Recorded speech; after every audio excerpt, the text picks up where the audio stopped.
Magpapatuloy ang pag-ulan sa ilang bahagi ng Luzon at Visayas sa huling Lunes ng 2025 dahil sa amihan, shearline at easterlies ayon sa Pag-asa. Makararanas ng maulap na kalangitan na may kalat-kalat na pag-ulan ng Sorsogon, Northern Samar, Eastern Samar at Samar dahil sa shearline. Posibleng magkaroon ng flash flood at landslide sa rehiyon.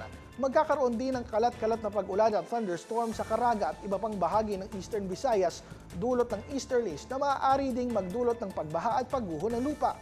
Sa Metro Manila at iba pang bahagi ng Luzon, inaasahan ng bahagyang maulap hanggang maulap na panahon na may isolated o panakanakang mahinang ulan dahil sa amihan. Ang natitirang bahagi ng bansa ay makakaranas din ng bahagyang maulap hanggang maulap na kalangitan na may panakanakang pag-ulan o thunderstorms.